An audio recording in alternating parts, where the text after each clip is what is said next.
ओम अज्ञानतिमिरन्धस्य ज्ञानाञ्जनशलाखया चक्षुरुन्मिलितं येन तस्मै श्रीगुरुवे नमः।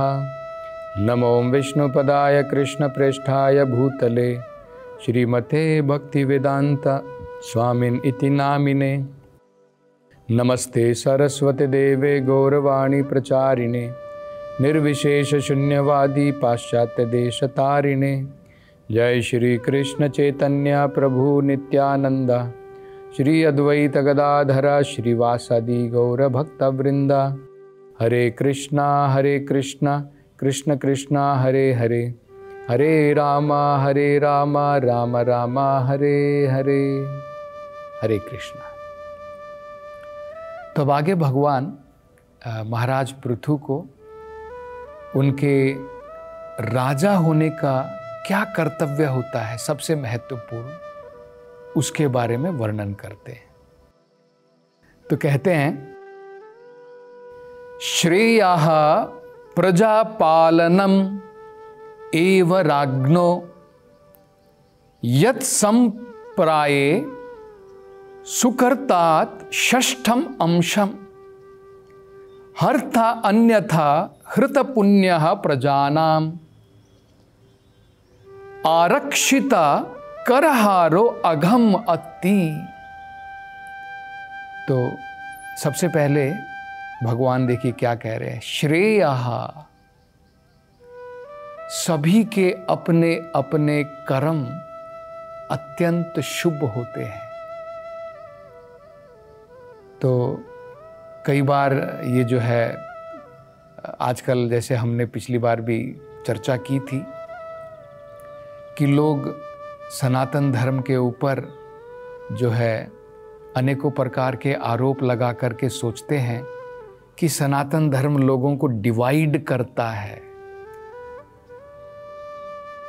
तो यहाँ पर हम देखते हैं कि भगवान कहते हैं कि ये जो कर्म के विभाग हैं ये कोई डिवाइड नहीं है, ये अशुभ नहीं है।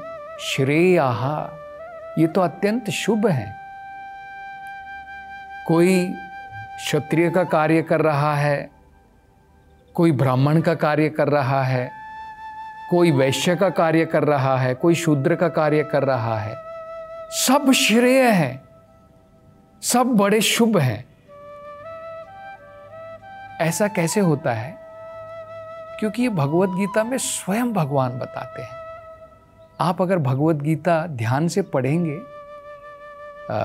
जो एक अध्याय है जिसे कर्म योग कहते हैं, आप इसे ध्यान से पढ़िए।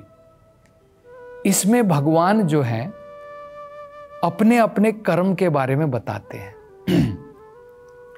जो भी व्यक्ति अपने अपने कर्म भगवान की संतुष्टि के लिए करता है, भगवान कहते हैं अपने कर्म मात्र करने से उसे परम सिद्धि की प्राप्ति हो जाती है। देखिए, कहीं पर भी क्या आपने देखा है कि भगवान ने अर्जुन को कहा तुम हिमालय में चले जाओ, हिमालय जा करके अपने कर्म छोड़ करके केवल मेरी वहां पर तपस्या करो? कि भाई ठीक है, जो ऋषिगण लोग हैं, जिन्होंने सन्यास लिया है, जिन्होंने वानप्रस्थ लिया है, वो उनका कार्य है, वो वहां पर जाकर के तपस्या करेंगे।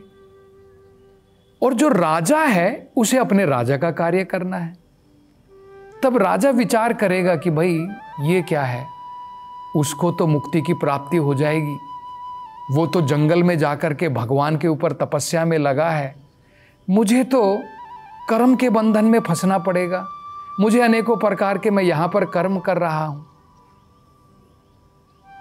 तो भगवान भगवत गीता में यही बताते हैं कि सन्यास का मतलब कर्म सन्यास नहीं है। काम से सन्यास लेना और यही सोचना कि वही सन्यास होता है, ये गलत है धारणा।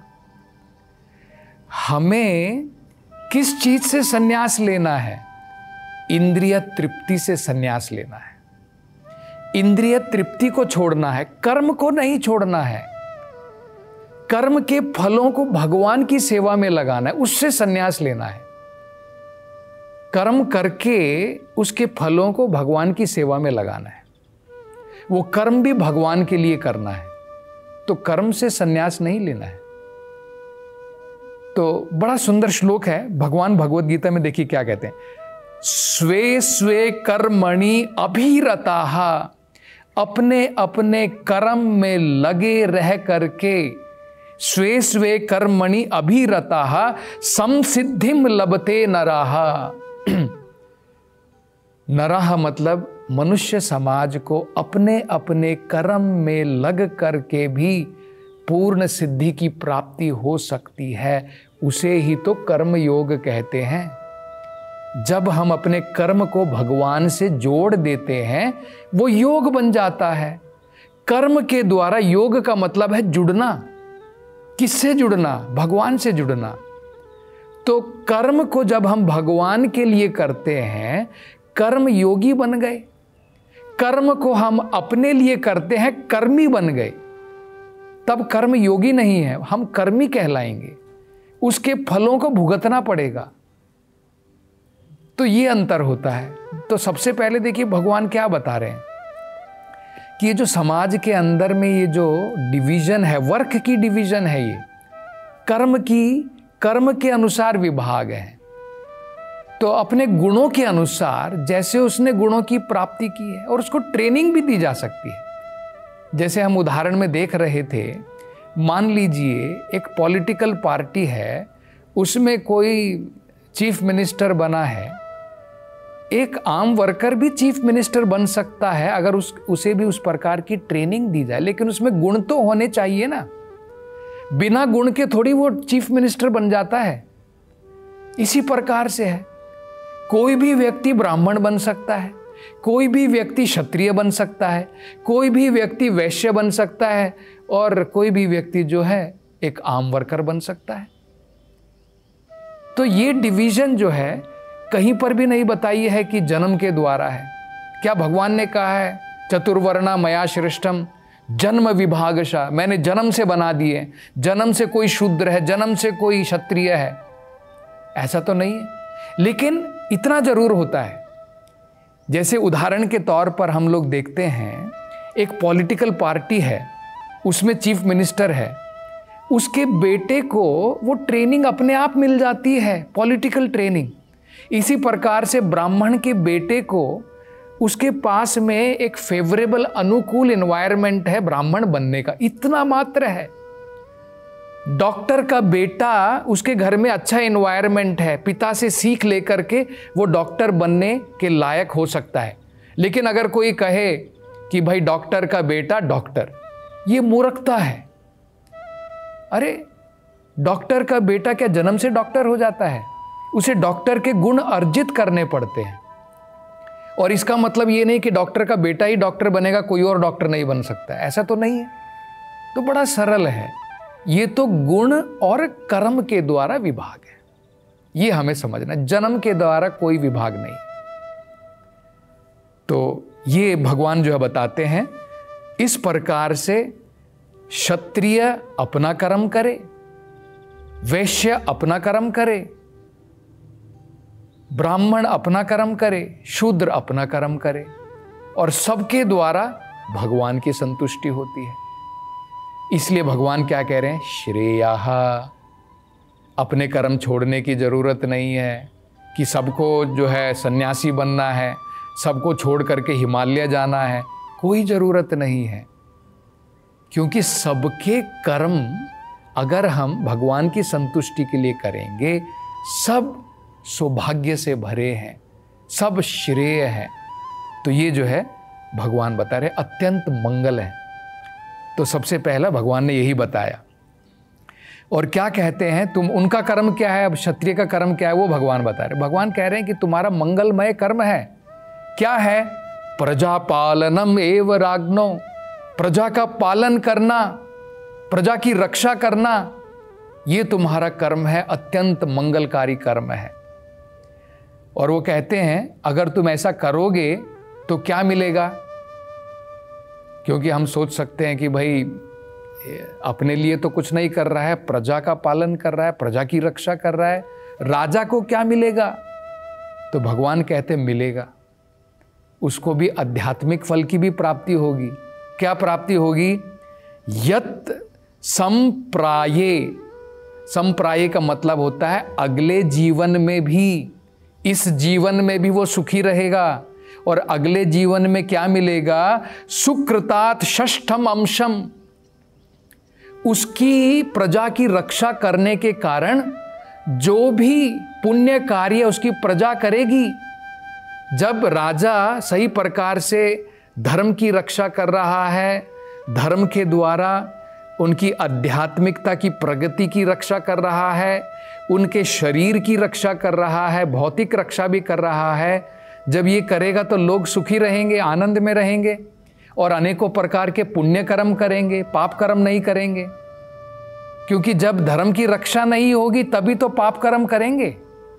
जब धर्म की रक्षा होगी, जब राजा देखेगा कि लोग जो हैं अनेकों प्रकार के पाप कर्म ना करें, धर्म के कार्यों में लगे रहें, तब क्या होगा, लोग पुण्य कर्म करेंगे। तो भगवान कह रहे हैं जब राजा उनकी रक्षा करता है तो राजा उनके 1/6 भाग के पुण्य का भागीदार है।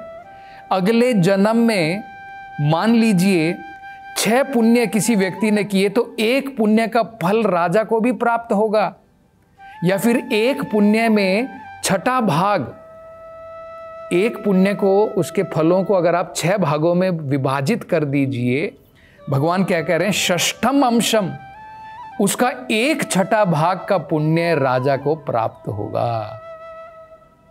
तो देखिए राजा को क्यों नहीं प्राप्त होगा, क्योंकि उसने भी तो वो कर्म किया है, लोगों की रक्षा की है। और आगे क्या कहते हैं, अगर वो ऐसा नहीं करता है, हर्ता अन्यथा हृता पुण्य प्रजानाम, वो केवल लोगों से टैक्स कलेक्ट करता है कि भाई रक्षा तो मैं तुम्हारी नहीं करूंगा, ना तुम्हारी धर्म की रक्षा, तुम कुछ करो, तुम पाप कर्म करो, दारू पियो, मुझे कुछ लेना देना नहीं। अगर सरकार ये कह देती है तुम सभी प्रकार के पाप कर्म करो, हमें कुछ लेना देना नहीं, हम तो सेक्युलर हैं, हमें धर्म से कोई लेना देना नहीं है। अगर सरकार ऐसा कहती है और केवल टैक्स कलेक्ट करती है तो उससे क्या होगा, देखिए टैक्स कलेक्ट कर रही है, लोगों की कोई रक्षा नहीं है, लोगों की रक्षा नहीं, धर्म की रक्षा नहीं, आध्यात्मिकता की रक्षा नहीं, तो लोग क्या करेंगे, पाप कर्म करेंगे। तो पाप कर्म करेंगे, अब पाप कर्म का भागीदार भी तो राजा को बनना पड़ेगा। उसने धर्म की रक्षा की तो भगवान ने बताया 1/6 उसको पुण्य का फल प्राप्त होगा। रक्षा नहीं की, लोगों ने पाप कर्म किए, पुण्य कर्म की जगह पाप कर्म किए, तो पाप कर्म के फल भी तो भुगतने पड़ेंगे। ये भगवान जो है बता रहे हैं कितना महत्वपूर्ण है राजा का कार्य। तो क्या कहते हैं, हर्ता अन्यथा हर्ता पुण्य, 2 चीजें होंगी। केवल यही नहीं कि जो लोग पाप कर्म कर रहे हैं उसके पुण्य का भागीदार, उनके पाप कर्म का भागीदार भी बनना पड़ेगा। एक और क्या होता है देखिए, उसको पनिशमेंट मिलेगी। क्या पनिशमेंट है, हृता पुण्य, उसने जो पुण्य कर्म किए, राजा ने जो पुण्य कर्म किए हैं वो भी घट जाएंगे। प्रजा अगर पाप कर्म कर रही है, राजा के पुण्य कर्म भी कम हो जाएंगे, क्योंकि वो उसका कर्तव्य था लोगों को रोकना पाप कर्म करने से, उसने नहीं रोका, उनके पाप कर्म के फलों को भी भोगेगा और इसने जो पुण्य किए हैं वो भी घट जाएंगे। और क्या होगा, और भी आगे भगवान बताते हैं, अरक्षिता, इस प्रकार से जब उसने अपने कर्तव्य का पालन नहीं किया, प्रजा की रक्षा नहीं की, कर हारो, लेकिन कर टैक्स वसूल किया, अघम्मति, अनेकों प्रकार के पाप कर्म राजा को भोगने पड़ेंगे। तो कितना महत्वपूर्ण है। इसी प्रकार से हमें यह भी समझना है, जिस प्रकार से राजा के लिए प्रजा की रक्षा महत्वपूर्ण है, इसी प्रकार से माता पिता के लिए अपने बच्चों की, अपनी संतान की रक्षा भी बहुत महत्वपूर्ण है।